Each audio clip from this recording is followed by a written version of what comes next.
Nimbus allows you to anonymize text in free format or in document format. How do we anonymize freeform text?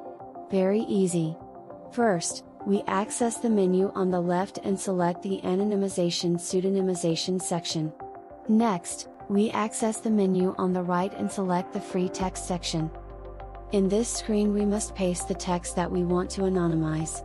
We copy the text and paste it inside the box.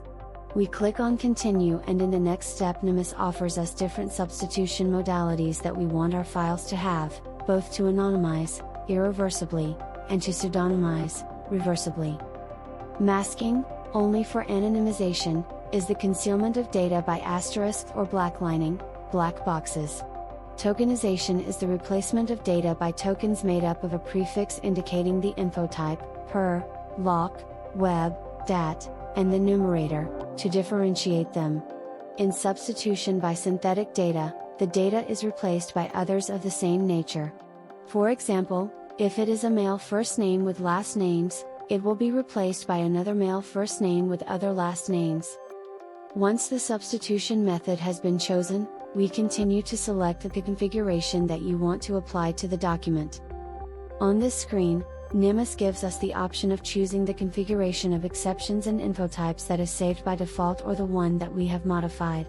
In this case we have created a new configuration of exceptions and info types called test, where we want the name Nimbus to remain visible, positive exception, and the word power of attorney, negative exception, to be anonymized.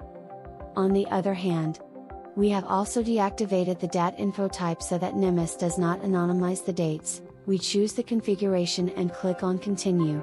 We click on Continue and this screen will appear that offers us a double vision of the original information and the anonymized version. The screen on the right is empty, since the document is not yet anonymized. To start with the anonymization, we click on Start Process. An animation will indicate that it is in progress and when it has finished. We press the Close button and, automatically, the non-anonymized text appears on the left and the anonymized text on the right. We can download the anonymized text in two ways. Within the anonymized text screen, on the right side, there are two icons. The one on the left is to copy the text and paste it into the document that we want. On the other hand, the icon next to it allows you to download the text in document format. And that's it, you already have your anonymized free text.